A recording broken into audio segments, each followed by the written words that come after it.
Hello, my name is Aaron Chang, and today I'll be talking about ChatGPT and how it impacts the way we study. So first is the change in relationships. Before I used ChatGPT or discovered it, I would always, like, whenever there was an upcoming exam, I would try and form a study group with my peers to study for the exam.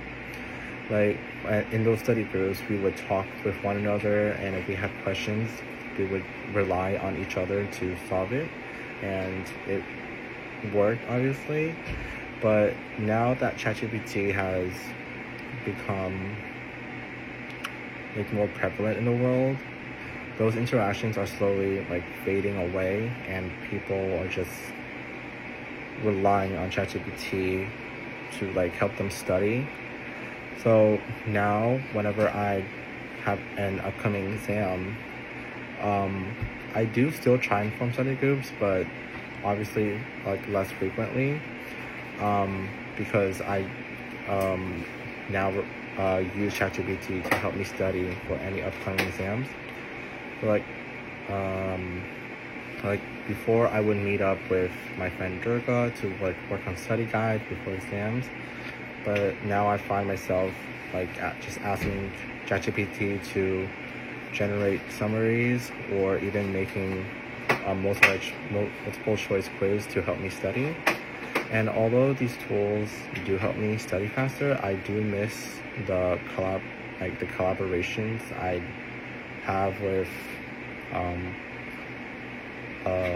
my peers. A friend of mine also shares this same shares the same thing with me. She says that ChatGPT, my friend Bing Ying said that ChatGPT helps her get to the point quicker, but she misses bouncing ideas off people when she interacts with the others in study groups. Well then, the second change is a change in culture. And the theory I applied talking about changing culture was The Diffusions of Innovation by Rogers. So the theory talks about how whenever there's a disruptive technology, there's early adopters, and then later on becomes a trend and such. ChatGPT is a great example, because when ChatGPT first started off, it was just another AI out of the thousands, or I don't know how many AIs out there. But slowly people discovered that ChatGPT was capable of many amazing things, and as soon as the word spread through word of mouth or social media, many people began to experiment with ChatGPT. This cultural shift has normalized the use of AI in educational systems for tasks like drafting essays or summarizing readings, or even a simple task as generating citations. They're all being everyone is using AI to help them do that. So what once may have been an academic dishonesty is now more ambiguous, because there's a gray area of whether using ChatGPT to help you finish an assignment, if that's considered cheating. Let's say you ask ChatGPT to write an outline for an essay, or even just or a paragraph, or even just a sentence in your essay. If there's a gray area of deciding whether that's considered cheating or not, and both students and professors are figuring out if that's considered cheating.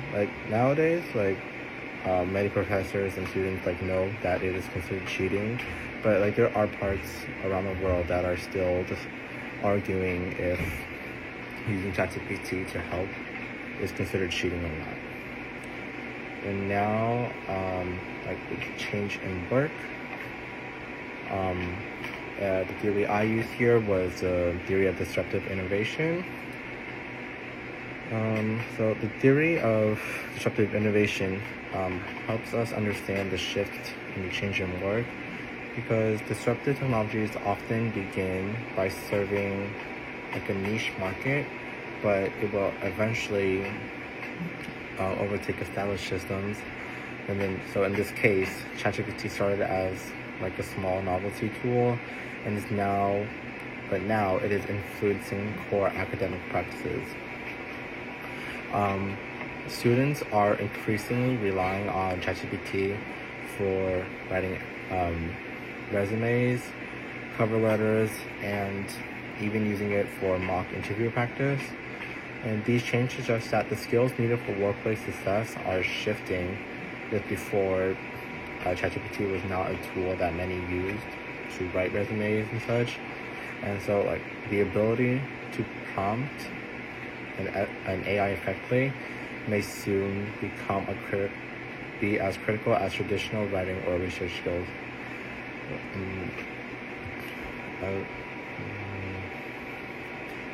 So then all this like AI usage will naturally bring up like ethical concerns, like how do we like define academic integrity in an age where AI is like dominating everywhere. And like there's also the issue of some students not having access to AI, because there are people so there's one side where people are freely able to access AI to help them study and achieve better grades and such. But then there's also people who do not have the resources or financial aid to afford using AI. So then like there's a gap, and that's like a big gap, and so it raises that problem.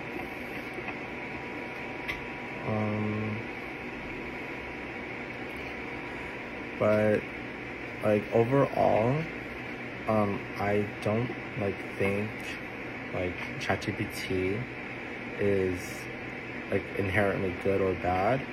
Like it has like both positives and negatives to it.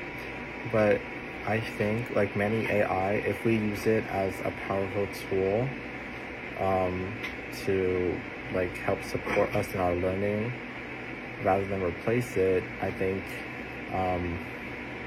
it is like a good thing. But if we blindly depend on it, like we risk losing the core of what like learning is really about, and like the curiosity in learning, the conversations that we have while learning, and the critical thinking. Like that area will be lost if we just blindly follow ChatGPT and just use it whenever we need to, instead of doing it ourselves if we have the ability to do so. And that's it. Thank you.